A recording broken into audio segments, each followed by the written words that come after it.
Ani? Badge and Ivan, managing partner Badge and Company Advocates. Tumaze okuteekayo omusango nga tuwaabira FUFA olw'okugoba Kyetume mu Uganda Premier League ekisooka nga tegiwadde mukisa gwa kwewozaako, ekyokubiri okuyitira mu bumenyi bw'amateeka negisindikiriza mpaka mu 3rd division.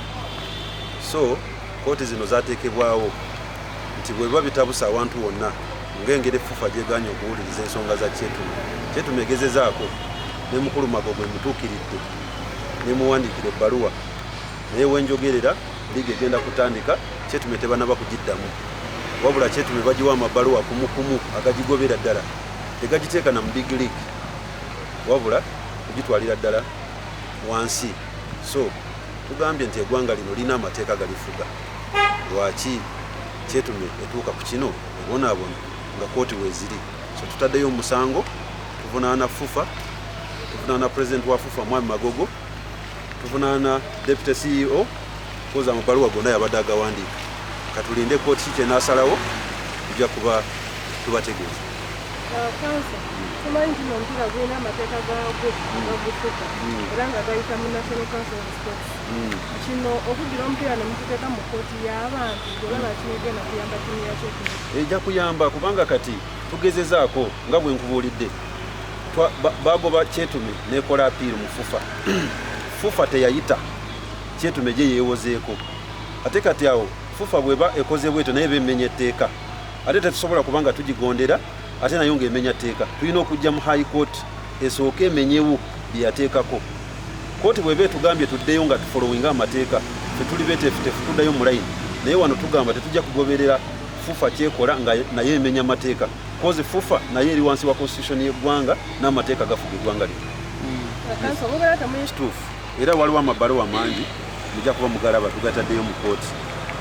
Agamu yagamba nti Kyetume emaze okumeetinga all the requirements, just okufiling assistant coach wamu ne ownership documents yokka. Neddamu neweereza extension netuteekayo abasambi bonna by 19 bonna baaliwo ku system. Okay? Netufuna n'ebbaluwa okuva wa Edgar Watson ng'esabira abasambi baffe passports ng'egamba by 22nd tubeere nga tutaddewo abasambi bonna ku system. Naye kitwewuunyisa nti ne Edgar Watson ye kennyini kye yagamba Kyetume ekole nga tekinaba kutuukirizibwa, ate FUFA n'egamba nti esinziira ku bbaluwa yawandiikibwa nga 10th August ng'egoba Kyetume. Ekyo kimenya amateeka, si kya bwenkanyi. Mujja kuba mubiraba byonna bwe biri ku file.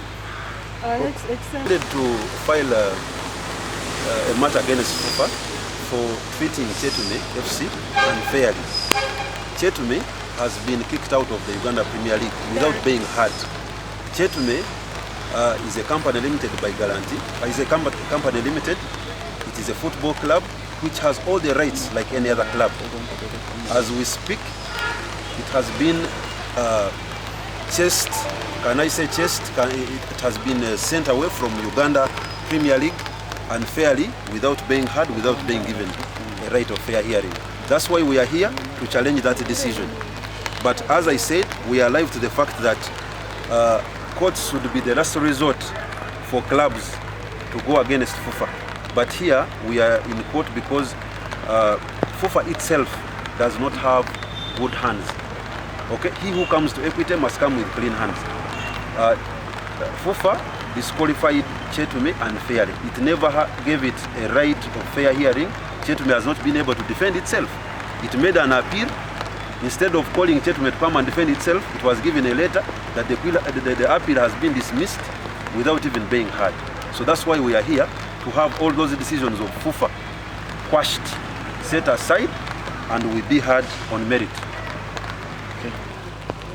That is for Kyetume to decide, but right now we are very optimistic that we are going to win this case. We are not willing to give up like that because the law is on our side, because we've been treated unfairly. Kyetume is going to defend itself to the dot. And if we lost in the High Court, we have a right to appeal to the Court of Appeal. Yes.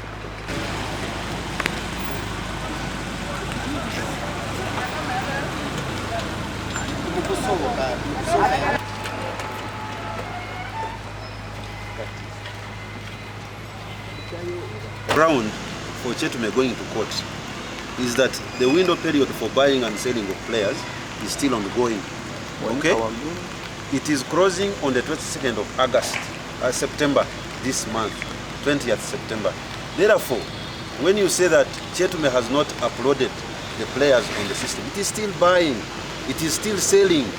Okay? It is very, very unfair to say that Kyetume has not uploaded players when it is still in the market. Therefore, we have decided to run to court so that FUFA, the impunity of FUFA must stop. FUFA must learn that the way how football should be managed, fairness must be at the forefront. The window period of transfer of players from one club to another is still ongoing. Therefore, you cannot say that Kyetume has failed to upload players when it is still buying the players. Tugende mu Kkoti ensonga endala nti FUFA akatale k'okugula abasambi n'okutunda kakyagenda mu maaso era kagwayo nga 2 Septemba mwaka guno. Akatale tekanaba kuggwa naye ogambye nti Kyetume tetadde basambi ku FUFA Connect system ate ng'ekyagula abasambi ekyatunda ate ekyagula. Okay? Bw'oba ogigende naba bateekako really oba oli fair eri Kyetume akatale tekanaba kuggalibwawo. Okay? So n'olwekyo tugamba nti Kyetume balina ojjikiriza eddemuli FUFA ebyekola bimenya mateeka singa ebadde eyitira mu mateeka naffe Kyetume tetwanditutte FUFA mu kkooti z'abantu naye tusazeewo tujje wano tulage obutali bumativu n'engeri FUFA gye handlingamu ebintu etali mu mateeka. Amanya John Musinguzi as my colleague nga colleague wange senior w'abagambye ku licensinga club tekitegeeza kubeera n'abasambi bokka. Kufuna license olina kubeera n'abasambi, olina kubeera na financial statement, olina kubeera ne ground abasambi bwe basambira, olina kubeera n'ebintu bingi. Ebyo byonna twali Kyetume nga tiimu tubirina. Obuzibu challenge yokka gye twali tulina nti abasambi yo FUFA tugamba tetwalina ki basambi, nti twalina abasambi 3 abali approved naye batuwandiikira ebbaluwa nti tulina abasambi 3 abali approved. FUFA teyatuwandiikira tugamba lwaki abalala tebali approved. Nesigamba nti Kyetume teri kyetalina. Ekyokubiri FUFA era neddamu netuwandiikira amakilabu zonna yaziwandiikira negamba tiimu 3 zezaafuna license, ezisigadde zaafuna provisional license. Ekitegeeza nazo endala zaali tizirina bisaanizo byonna. So naffe tugamba lwaki Kyetume tibaatuwa provisional license nga tukola ki nga tweyongerayo. So teri kintu gamba Kyetume kyetalina, byonna tubirina. Abasambi 18 abali ku system ate nga FUFA yaba approvinga we bali 18 relegated Kyetume because of lack of only one thing, which for this FUFA is saying that Kyetume doesn't have, that we failed to upload players. For us, we are saying we uploaded all the players. 18 players are on the dashboard. That's what we are saying. That's all. There is nothing, because the letters which FUFA wrote to Kyetume, it is only saying that Kyetume failed to upload players. That means everything is okay. Maybe my senior can add another issue. Situation is still there. Ate n'omupiira gukyali. Kati okusaba era tulina kuyita federation. So okusaba era tujja kugenda mu maaso nga tusaba. So badde nsaba nti nga bwenize mu lukiiko wano kubeerawo ko ng'era wa Buganda by virtue of the fact that I come from here era tulidde bivuddemu tujja kwongera okusaba. Era nze nsuubira nti tetugwamu maanyi omupiira Kyetume kubeerawo era awo wennyini wava omupiira mu mukono. So n'olwensonga eyo naffe tweyongera okwesabira ffenna ng'okusaba kwaffe okugenda mu maaso. Naye ng'oli mwetegefu okufa kyesazeewo. okusaba kwaffe mukukkirize kubeere nga kukyagenda mu maaso. Okusaba kwaffe kwenkyaliko era kwengenda mu maaso na wano mbadde nzize kusaba era n'omukulu njogeddemukko naye nenyumyamuko naye era nkyagenda mu maaso nga nkyasaba. Kusenga kugaana okusaba okwo ekitiibwa omupiira gujja kubeerawo era nga bwe gubaddewo okuva emabega gubaddewo okubeera ebbanga lyonna. So n'olw'ensonga eyo mukkirize okusaba kwaffe tulabe nga kutwala emitendera nga bwe giteekwa okutambula. Mukama bawe omukisa.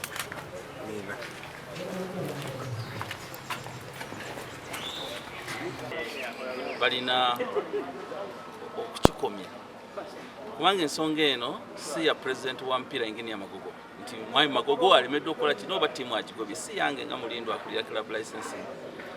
Amateeka g'omupiira ekyo kye gagamba nti twakola buli kyonna ekisoboka okulaba nga tutaasa Kyetume okuva mu Gwokuna tuwandisa amabaluwa mangi mu Gwomukaaga mu Gwomusanvu mu Gwomunaana amabaluwa nga gagenda naye nga tewali kigenda mu maaso. Tugenda okutuula olukiiko olwasooka nga 10 Ogwomunaana nga Kyetume terinayo omusambi n'omu mu system. Kakati ne bw'obeera n'ekisaawe w'osambira ne bw'obeera olina ofiisi naye ng'ate tolina musambi agenda kusamba kitegeeza oba teweetegese kimala. N'ekyo mu mutima gw'omupiira mutwasalirawo Kyetumeddeyo yeetereze. Nze nkyalowooza nti omwaka gumu oba emyaka 2 Kyetume kyasobola okuddanga